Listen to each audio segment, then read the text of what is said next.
The ghost within. There is a truth, not written in history books, not told in any myth. It is encoded inside of you, in every cell, in every breath, in every instinct you never question. That truth is this: you are not alone, even when you are by yourself. Because inside you there is a ghost, a genetic echo of a human species that vanished, a cousin, long thought to be erased from time. They are the Neanderthals, and the story of their extinction is far more complicated than we ever believed. It is not just a story of an ending, it is the story of our beginning.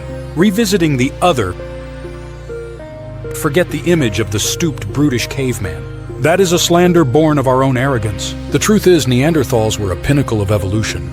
They thrived across Eurasia for hundreds of thousands of years, far longer than we Homo sapiens have existed. They were not primitive. They were masters of the Ice Age. Their bodies were powerful, perfectly adapted to the cold. Their brains were, on average, even larger than our own. They crafted sophisticated stone tools. They controlled fire. They hunted massive beasts like mammoths and woolly rhinos. They buried their dead perhaps with ceremony and grief. They may have had art, language, and culture. They were a different kind of human. Another path for intelligence to take. They were successful. They were resilient. So, where did they go? Hypothesis 1. The War of Replacement. The first and most brutal theory: we killed them. A war of genocide, stretching across millennia. A slow-motion invasion spilling out of Africa and into their world. In this scenario, we, the smaller, perhaps more cunning Homo sapiens, arrived and competed. For every cave, for every kill, for every spring of fresh water. Perhaps we had better long-range weapons, larger social networks, the ability to cooperate on a grander scale. In this long war for survival, maybe our 1% advantage compounded with every generation. We outnumbered them, we outbred them, and slowly, surely we pushed them to the brink. But this theory has a massive hole. The evidence, the silent battlefield. If there was an all-out war, where are the battlefields? Where are the mass graves filled with butchered bones? Archaeologists have found isolated evidence of violence. A few Neanderthal skeletons show signs of trauma, but nothing on the scale of a global genocide. Their disappearance was too quiet. They did not vanish in a final, fiery battle. They simply faded away, like a flame dwindling in a long night. This leads us to a second hypothesis, one less dramatic but perhaps even more terrifying. Scene 5. Extinction by 1,000. Cuts. Perhaps we didn't have to kill them. We just had to be slightly better at staying alive. This was a war of attrition. Maybe their large brains required more calories. Maybe their powerful bodies were less flexible as the climate changed. Perhaps we, the weaker generalists, were the better adapters. We ate a wider diet, from nuts and berries to shellfish. We had vast trade networks that they lacked. When a cold spell hit, our group might get help from a band 100 miles away. Their group might have to suffer alone. When one type of prey disappeared, we switched to another. They may have been too specialized, too focused on hunting big game. Over thousands of years, these tiny advantages added up. Their infant mortality rate was 1% higher than ours. Their lifespan was a few years shorter, and so their populations dwindled.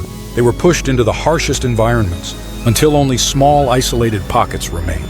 And then, the last Neanderthal died alone, in a cold cave somewhere. A tragic, lonely end. The story could have ended there if scientists hadn't found the ghost. The ghost in the genome. In the early 21st century, the impossible happened. Geneticists did what was once science fiction. They successfully extracted and sequenced the genome from Neanderthal bones tens of thousands of years old. And when they compared it to the genomes of modern humans, they found it. The ghost! Nearly every human living outside of Africa today carries between 1% and 4% Neanderthal DNA. Stop and think about that. It is not an abstract number. It is undeniable proof of a stunning truth. We didn't just fight them. We didn't just outcompete them. We interbred with them. Scene 7. A different kind of encounter. The picture of history shatters and reforms. It is no longer a story of us versus them. It is a far more complex story of love, loss, and assimilation. Imagine a Homo sapiens woman adopted by a Neanderthal clan, or a brave Neanderthal hunter joining a band of our ancestors. These encounters may not have been common, but they happened, enough to leave an indelible legacy in our blood. The disappearance of the Neanderthals was not a total extinction. For some of them, it was an absorption. They were not erased. They were diluted, incorporated into the larger, more successful gene pool of Homo sapiens. They lost the war for survival as a separate species, but they won the struggle to pass a piece of themselves into the future, the legacy they left behind. So what is the Neanderthal ghost doing inside us?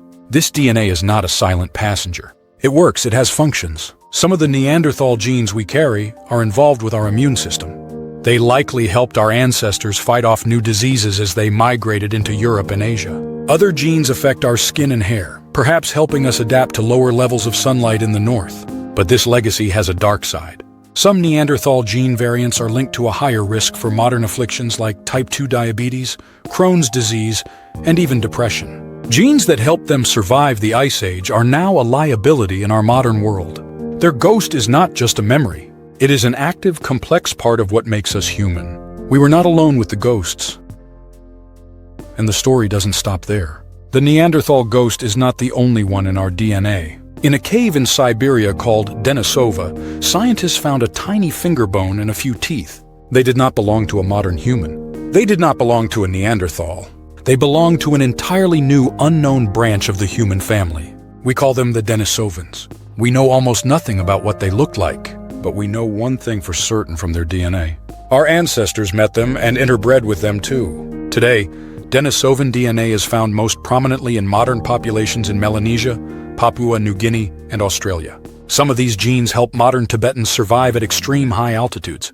The human story is not a family tree with clean branches. It is a braided river, with streams merging and diverging again and again. The ghost of a ghost. And then scientists found the most haunting thing of all. Within the genomes of Denisovans and in some modern humans, they found strange sections of DNA, stretches that didn't belong to sapiens, Neanderthals, or Denisovans. It is the signature of a ghost population, a fourth or even fifth type of human for whom we don't even have a fossil, a name. A species that vanished so completely, it only left the faintest whisper of itself in the DNA of others. We carry the genetic memories of people we will never know. Our history is built on nameless graves, the survivor's reflection. And so we return to the central question: why are we the last ones standing? The answer perhaps lies not in superior strength or intelligence, but in our capacity to connect. We did not just conquer. We did not just compete. We absorbed. We met our cousins, and instead of only erasing them, we made parts of them a part of us. We took their territory, but we carried their genes on our journey. Was this our winning strategy?